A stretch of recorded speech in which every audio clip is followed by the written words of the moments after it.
அவன் தேசத்தில் ஒரு உயர்ந்த ஸ்தானத்தில் இருப்பவன். 120 அதிகாரிகளுக்கு மேலான ஒரு பிரதான ஒரு ஸ்தானத்தை பெற்றுக் கொண்டவன்.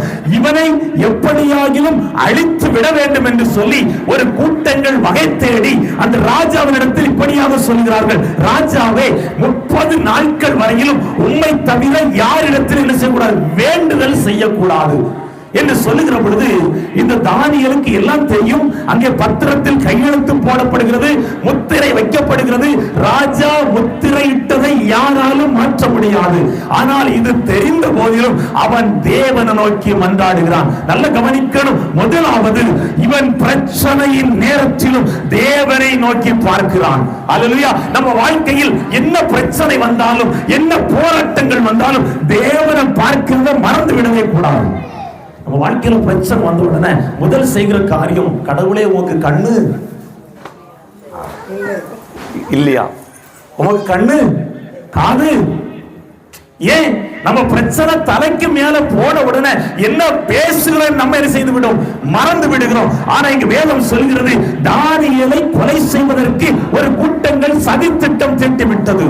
ஆனா அந்த கையெழுத்து போடப்பட்டதை தானியேல் அறிந்த பிறகும் அவன் தான் முன்பு செய்து வந்தபடியே தன் தேவனாகிய கர்த்தரை நோக்கி ஜெபித்துக் கொண்டிருந்தான். அல்லேலூயா. நல்ல கவனிங்க. நமக்கு விரோதமாக என்ன சட்டங்கள் போட்டாலும் நாம் தேவனை நோக்கி பார்ப்பது ஒருபோதும் தவறிவிடவே கூடாது. வேதம் சொல்கிறது, அவன் இடைவிடாமல் தேவனை நோக்கி பார்த்துக் கொண்டிருந்தான். அப்ப நம்ம தேவனை எப்படி நோக்கி பார்க்கணும்? பிரச்சனையின் நேரத்திலும் ஒரு நிமிடம் கூட விடாமல் அவரை நோக்கி பார்த்துக் கொண்டிருக்க. நடந்தது என்ன தெரியுமா? தானியேலை சிங்கக்கவியில் போட்டார்கள். எங்க போட்டாங்க?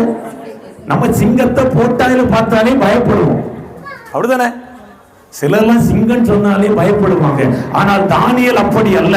நன்கு கவனியுங்கள். தானியேலை சிங்கக்கவியில் போடுகிறார்கள். சிங்கம் தானியேலை ஒன்றும் செய்யவில்லை.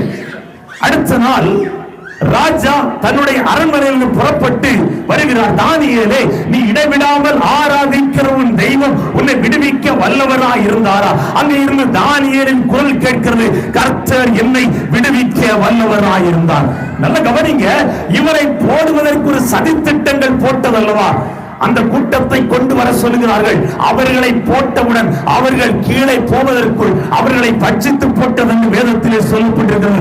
எல்லாரும் ஒரு விசை கரங்களை உயர்த்தி, எந்த கூட்டத்தார் உங்கள் குடும்பத்திற்கு விரோதமாக எழுந்து நிற்கிறார்களோ, உங்கள் சந்ததிக்கு விரோதமாக எழுந்து நிற்கிறார்களோ, அவர்களை தேவன் இந்த நாளிலே சத்துருவின் கையில் ஒப்புக் கொடுக்க போகிறார். எல்லாரும் கரங்களை உயர்த்தி, உங்களுக்கு விரோதமாக எழுந்து நின்ற கூட்டங்களை தேவன் இந்த நாளிலே அழிக்கிறார். அல்லேலூயா.